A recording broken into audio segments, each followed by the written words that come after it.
Bismillahirrahmanirrahim. Assalamu alaikum. Dear students, I'm Mujahid. I'm here once again for teaching you English of Class 6. This is the third lecture of the lesson Nikobabenas. So, dear students, open your books at page 7. This is the third paragraph. Let's begin. And they didn't stop running until they had crossed 3 bridges and tripped over a dog that was lying asleep under a garden wall.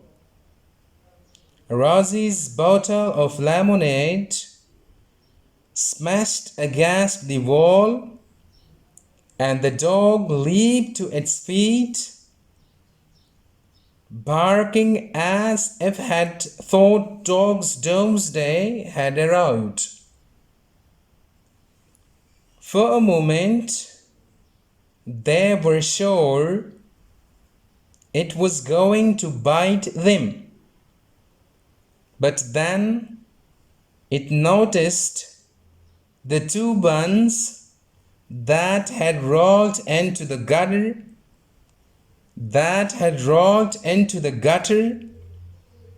and it wolfed them down, barked, "Thank you," and ran off to tell its friends. Dear students, this is the third paragraph of the lesson Nikobabenas. तीसरा paragraph है.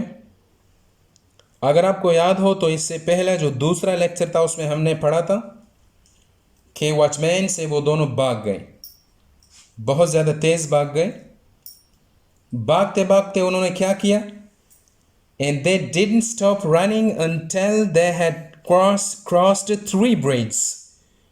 कहते हैं कि उन्होंने दौड़ते दौड़ते 3 ब्रिजों को cross किया, यहाँ तक कि वो उन्होंने 3 ब्रिज क्रॉस किए. And tripped over a dog that was lying asleep under a garden wall.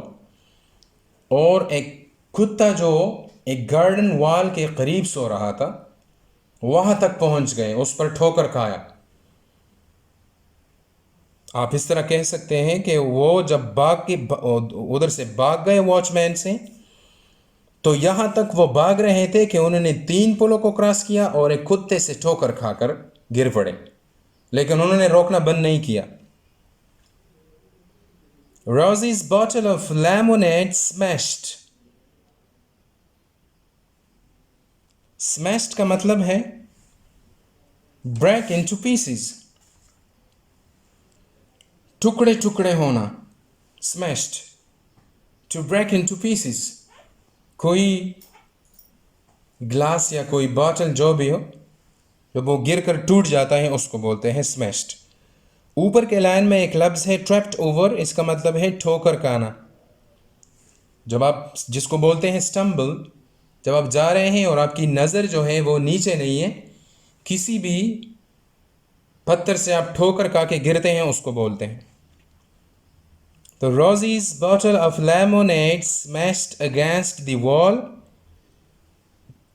रोजी के साथ जो लेमोनेड की बोतल जो उसके साथ थी, वो दीवार के साथ टकरा के टूट गई. दीवार से टकरा गया वो बोतल दौड़ते दौड़ते, और वो टूट गया. And the dog leaped to its feet. Leaped का मतलब है जंप लगा के खड़ा होना. And the dog leaped to its feet, कुत्ता जो था वो खड़ा हो गया. barking as if it had thought dog's doomsday had arrived.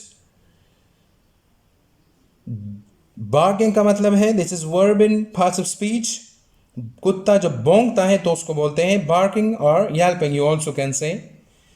और doomsday का मतलब है the last day of the world, आखिरत क़यामत को बोलते हैं.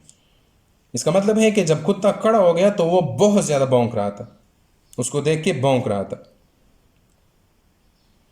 For a moment, they were sure it was going to bite them, but then it noticed the two buns that had rolled into the gutter, and it wolfed them down, barked thank you, and run off to tell its friends. जब वो दोनों बोतल दीवार के साथ वो टकरा गया, दोनों दौड़ रहे थे, कुत्ता खड़ा हो गया, अभी कुत्ता बहुत ज़्यादा भौंक रहा है, तो दोनों को ये यकीन हो गया कि ये कुत्ता उसको ज़रूर काटेगा। बाइट मीन्स काटना, ज़रूर काटेगा। लेकिन फिर क्या हुआ? Then it noticed the two buns that had rolled into the gutter. फिर कुत्ते की नज़र उस दो कुलचों या दो डबल रोटियों पर पड़ी। कुत्ते की नज़र वहाँ पर चली गई जहाँ पर वो दो बंस जो थे वो गिर गए थे नीचे, और सड़क के किनारे एक फरनाला था, उसमें गिरे हुए थे, तो वहाँ पर वो उसको घूर रहा था। And it wolfed them down part, और भौंक कर उसने उसको खाया। वहाँ पे गया, उसको खाने के बाद भौंका, जैसा कि बोला thank you, and run off to tell his friends, और अपने दोस्तों को बताने के लिए भाग गया। We're not going to get far without supplies, said Rosie gloomily. Supplies का मतलब है, इस तरफ से पहले मैंने बताया, खाने का सामान। जब कोई किसी मुहिम पे जाता है तो अपने साथ कोई बिस्तरे, कोई खाने का सामान लेते, उसको बोलते हैं। ग्लूमली का मतलब है अफसुर्दगी से, बहुत ज़्यादा जब इंसान खफा हो, थोड़ा परेशान हो, उसको बोलते हैं ग्लूमली। रोज़ी ने बहुत ज़्यादा परेशानी और ग्लूमली से उसको बोला कि we're not going to get far without supplies। अभी उसकी जो सप्लाईज थी वो तो गिर गई नीचे, कुत्ता उसको खा गया। अभी उसने उसको बोला कि इसके बगैर हम ज़्यादा दूर नहीं जा सकते। I wonder if I could pick a few of those, said Nicobarbenus, gazing up at an apple tree on the other side of the garden wall। अभी जो निकोबार्बेनस था वो सोच रहा था, उधर देख रहा था, उस गार्डन के दूसरे वाल पर, वहाँ दीवार के करीब सेब का एक दरख्त था। वो उस सेबों को घूर रहा था और उसको ख्याल आया कि काश, उसने सोचा कि काश मैं इसमें से कुछ चंद तोड़ सकता। Of course you can, said Rosie, stand on my shoulders। रोजी ने उसको बताया कि यकीनन तुम उससे तोड़ सकते हो, मेरे कंधों पे खड़े जाओ। शोल्डर्स मीन, शोल्डर्स ये कंधों को बोलते हैं, कि मेरे कंधों पे खड़े हो जाओ, तो फिर आप वो उधर आसानी से पहुंच सकते हो, तो आप तोड़ सकते हैं। So Nicobarbenus stood on Rosie's shoulders and climbed onto the wall, but the tree was further away than he thought, and as he reached out, he lost his balance and fell with a crash down into the most magnificent garden he had ever been in. So Nicobarbenus stood on Rosie's shoulder. This is the second form of stand. Stand, stood. वो रोजी के कंधों पे खड़ा हो गया, and climbed onto the wall, और चढ़ गया दीवार पे। But the tree was further away than he thought, and as he reached out, he lost his balance and fell with a crash down into the most magnificent garden he had ever been in. Magnificent का मतलब है first class, or you say that remarkable, बेहतरीन, ज़बरदस्त, खूबसूरत बाग। जब वो उसके कंधों पे, रोजी के कंधों पे निकोबार्बेनस खड़ा हो गया, तो वो दीवार पे चढ़ गया। अभी दीवार से वो एप्पल्स तोड़ने के लिए उसने अपना हाथ बढ़ाया, लेकिन उसके सोच से दरख्त थोड़ा दूर था। वो तो सोच रहा था कि ये नज़दीक होगा तो मैं कुछ सेब तोड़ लूँगा, लेकिन वो दूर था। वो अपना तवाज़ुन खो बैठा और एक धड़ाम के साथ नीचे गिर गया, एक ऐसे शानदार बाग में जिसमें वो कभी भी नहीं आया था। ऐसे बेहतरीन बाग में वो गिर गया। Nicobarbanus looked back up at the high wall, but there was no way he could climb back.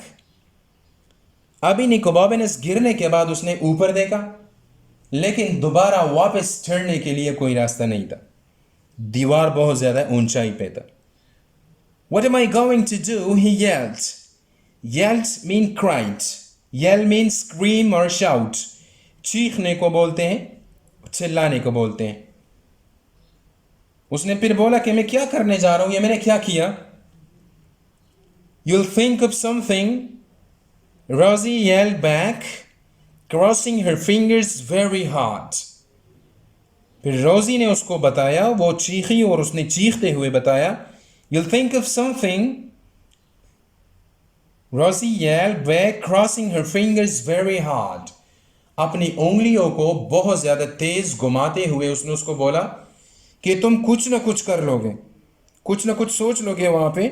अभी तो आप नीचे गिर गए हो, तो खुद ब खुद आप कुछ सोच लोगे वहां से निकलने के बारे में। और अपनी उंगलियों को बहुत ज्यादा इस तरह क्रॉसिंग कर रही थी, वो मल रही थी।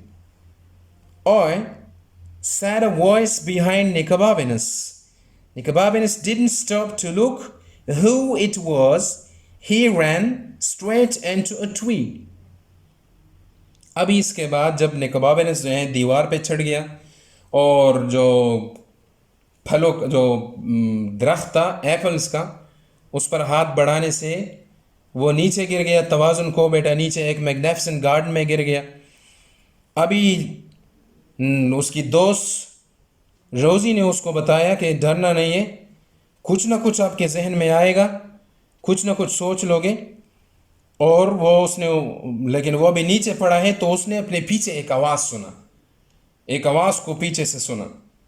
Nicobarbanus didn't stop to look who it was. He ran. Ran is the second form of run. Ran this is the second form. Straight into a tree. आवाज सुनने के बाद वो इसके लिए नहीं रुका कि किसने उसको पीछे ये आवाज दिया, वो सीधा एक दरख्त से टकराने को दौड़ा। Dear students, this is enough now. Read this page number 7 and write down the important and difficult words on a page in your notebook. Keep watching our videos. Stay happy and healthy till next lecture. Thank you.